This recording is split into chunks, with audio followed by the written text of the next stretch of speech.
It always starts quietly. A stray comment in the locker room, a reporter asking a question that sounds innocent until you hear the sting behind it, a veteran staring a little too long at the rookie warming up on the sideline. At first, it's just background noise, the kind of static every NFL team lives with. But in Cleveland, that static has turned into a siren, because the Browns don't just have a quarterback problem. They've got an identity crisis. And at the center of it all, a 21-year-old rookie who hasn't played a single snap in the NFL, yet somehow has already split the locker room, divided the fan base, and put his head coach in the hottest seat in football. His name is Shaedeur Sanders. And whether the Browns are ready or not, his story is about to rewrite theirs. If you want the real story, the drama behind the highlights, the chaos they don't show on game day, make sure to hit that like button and subscribe, because this saga is just getting started, and trust me, you don't want to miss where it goes next. But here's the dangerous part. This saga isn't just about football. It's about power, loyalty, trust, and what happens when hype grows so loud it drowns out the people running the show. The day Shedeur walked into Cleveland's facility, everything shifted. You could feel it.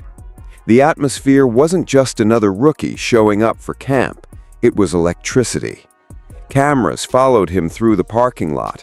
Reporters trailed his every move. Teammates who usually kept their heads down were suddenly sneaking glances like they were watching a celebrity, not a rookie. This wasn't just a first-year quarterback learning the ropes. This was the son of Deion Sanders, the face of Colorado's college football revival, the kid whose highlight reels had already gone viral 100 times before he ever put on a Browns uniform. The hype wasn't normal. It wasn't manageable. It was overwhelming. And hype, as every veteran in that locker room knows, doesn't wait for development. It doesn't care about learning the playbook, or grinding through reps, or respecting the guy ahead of you on the depth chart. Hype demands action. Hype demands headlines. Hype demands results. Now. At first, it felt like relief. After years of stumbling through quarterback after quarterback, the Browns finally had a name that made fans believe again. A player who carried himself with confidence, poise, and that unteachable swagger that made everyone whisper, "Maybe this is the one." But belief can be dangerous, because every time Sanders lit up practice with a no-look pass or dropped a dime into tight coverage, the excitement in the locker room grew, and so did the pressure. Guys started to wonder why the most talented quarterback in the building was holding a clipboard. And once those questions started, they didn't stop. The hype wasn't just building Shedeur up, it was quietly breaking the team apart. And that's when the cracks started showing. At first, the signs were subtle. A raised eyebrow in film study, a veteran giving short, clipped answers when asked about the quarterback room, a receiver shaking his head on the sideline after another stalled drive. Nothing explosive, nothing obvious, just enough to feel like something underneath the surface was shifting. The locker room wasn't united anymore. It was splitting. On one side, the younger guys, the ones who'd grown up watching Shedeur's highlights on YouTube, the ones who saw his swagger and thought, that's the future. To them, Sanders wasn't just another rookie. He was energy, hope, a way out of the cycle of mediocrity Cleveland had been stuck in for decades. But the veterans? They weren't so quick to buy in. These are players who've bled for the Browns, who know how brutal the NFL really is. They've seen next big things flame out before. They know hype doesn't win games, discipline does. And to them, the non-stop Sanders conversation felt like a distraction, a threat, maybe even disrespect. Suddenly, it wasn't just about football. It was about trust. Which quarterback do you believe in? Which direction do you want this team to go? Every sideline glance, every shrug in the locker room, every interview answer carried extra weight, like each player was quietly picking a side. And once a team starts choosing sides, the real problems begin. Because divided locker rooms don't just fall apart, they explode. For Kevin Stefanski, this isn't just about picking a quarterback. It's about survival. On paper, the decision looks simple. Bring the rookie along slowly, protect him from the spotlight, let him learn before throwing him to the wolves. That's the textbook answer. Coaches have been saying it for decades. But this isn't a textbook situation. Because every week Sanders sits, Stefanski loses a little more credibility. The fans see it, the players feel it, half the locker room is convinced the coach is protecting his veteran starter, while the other half believes he's protecting himself, scared of what happens if Sanders stumbles. And here's the trap. If Stefanski starts Shedeur too soon and the kid struggles, the narrative writes itself. The coach caved to hype, he ruined the rookie, he panicked under pressure. But if Stefanski keeps him on the bench, that's not safe either. Every wasted possession, every missed read from the starter becomes another fracture in team trust. Players begin to wonder if their coach is blind, or worse, if he doesn't believe in them at all. That's the tightrope. Too early, and Stefanski's accused of recklessness. Too late, and he's accused of cowardice. Either way, the ground is crumbling beneath his feet. And while Stefanski is trying to balance strategy with patience, the noise outside the building is getting louder by the day. Because what started as whispers was about to become something far more dangerous. If you thought the locker room tension was bad, step outside for a second. The media circus isn't just circling Cleveland, it's camped out on the front lawn. Every practice throw Sanders makes ends up on Twitter within minutes. Every smile, every no-look pass, every clip of him running scout team gets edited into highlight reels with captions like "QB1 is ready" and "Let the kid cook." Fans don't care about development or patience. They see fireworks in practice and they want the show on Sundays. And the media? They smell blood. Talk shows turn the Browns into their favorite punching bag. Headlines scream that Stefanski is scared, that he's playing politics instead of football, that he's about to waste the most hyped rookie in years. The narrative is no longer about whether Sanders is ready. It's about why the Browns are too afraid to find out. But inside the locker room, it wasn't just outside pressure anymore. It was open rebellion. This is where things stop being whispers and start being dangerous.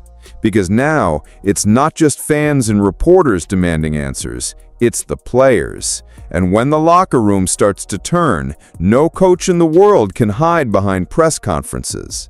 Receivers who used to run crisp routes are suddenly looking half a step slower.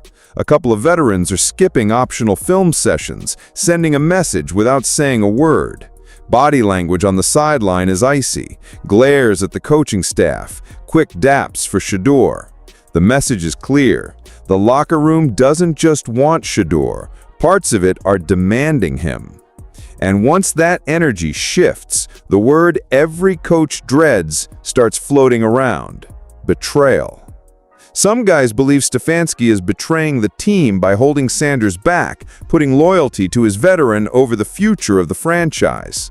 Others think he's betraying Sanders himself, punishing the rookie for being too popular, too marketable, too much of a threat to the old guard. No matter which way you spin it, the word sticks. And once a team feels betrayed, it's almost impossible to win them back. Meanwhile, the conversations aren't even subtle anymore. Players are giving clipped interviews, hinting at favoritism. Subtweets are flying. Reporters are quoting anonymous sources inside the building. The Browns aren't just a football team. They're a reality show, and everyone's tuned in. And here's the thing. Mutinies don't happen overnight. They build quietly until the breaking point. And in Cleveland, that point is getting closer by the day. Because when the locker room openly questions its leader, there's only two roads left, and neither of them are safe. At this point, Kevin Stefanski isn't coaching football anymore. He's standing at a crossroads, and whichever direction he takes could decide not just this season, but his entire career. Option 1. Play Shedeur. The locker room breathes again. The fans erupt. The media spins it as a bold move, a fresh start, maybe even a revolution. And if Sanders delivers, if he lights up the field the way he lights up practice, then suddenly the Browns have hope again. The team rallies, the city unites, and the franchise finally steps into a future it's been chasing for decades. But that's the dream scenario. The nightmare? Sanders isn't ready. He struggles. He makes rookie mistakes under the brightest lights, and Stefanski becomes the coach who caved to hype, rushed the franchise savior, and wrecked his development before it ever had a chance. Option 2. Stick with the veteran. On paper, it looks safe. Trust experience. Stay patient.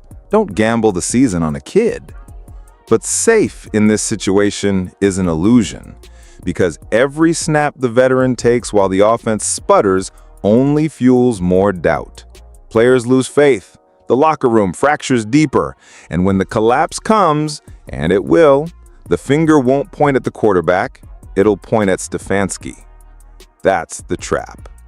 One option risks the rookie, the other risks the team. And either way, the Browns are playing with fire. And here's the most dangerous part. It may already be too late. Because by the time a team starts talking about betrayal, favoritism, and politics, the decision has already been made for you. And the worst part? This mess isn't just about football anymore. It's about something much bigger. Here's the truth. This was never just about who takes the first snap on Sunday. This is about what the Browns stand for, and whether they stand for anything at all.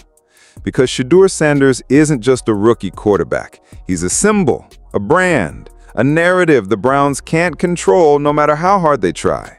He's the kind of player who trends before he even throws a pass, the kind of story that pulls fans into hope whether the front office likes it or not. And that's exactly what makes him so dangerous. If the Browns embrace him, they're not just betting on talent, they're betting on a complete rebrand, youth, energy, a break from decades of dysfunction. But if they hesitate, if they bench him too long, they're sending a louder message. That fear runs the building, that control matters more than growth, that Cleveland is still the same old Browns. Players feel that, fans feel that, and free agents watching from the outside feel it too, because in the NFL, reputation spreads faster than game film. A team that looks divided, cautious, and afraid, that's poison. And here's where it gets even heavier. If this locker room truly fractures, it won't stop with a quarterback. Leaders lose authority. Veterans check out. Rookies get cynical. And once a team stops believing, no scheme, no playbook, no coach speak can fix it. This isn't just the quarterback controversy. It's a question of identity. Do the Browns believe in their future, or are they still haunted by their past? And the answer to that question may already be written, whether they like it or not. So here we are, a franchise standing on the edge of its own future, staring at a decision that could define not just this season, but the next decade. Do the Browns trust their locker room, their fans, and the player who's already captured the spotlight? Or do they cling to safety, to caution, to the same old habits that have kept them trapped in mediocrity year after year? Because make no mistake, this isn't just about Shaedeur Sanders. It's about leadership. It's about whether the Browns are bold enough to embrace change or too afraid to risk the fallout. And if they get this wrong, the cost won't just be games in the standings. It'll be trust. Once a team stops believing in its leader, once a fan base stops believing in its franchise, there's no easy way back. And here's the kicker. If the Browns lose Shedeur, if the hype, the pressure, and the frustration ever push him to check out, it won't just be another quarterback slip through their fingers. It'll be their future walking out the door. So, now the question is yours. Should Shedeur be QB1 today? Are the Browns protecting him or wasting him? And is this chaos the fault of Kevin Stefanski, the media storm, or the players themselves? Drop your takes in the comments because this saga is far from over. The next chapter is going to be even wilder. And if you don't want to miss it, hit subscribe, because in Cleveland, the drama is not just on the field, it's everywhere.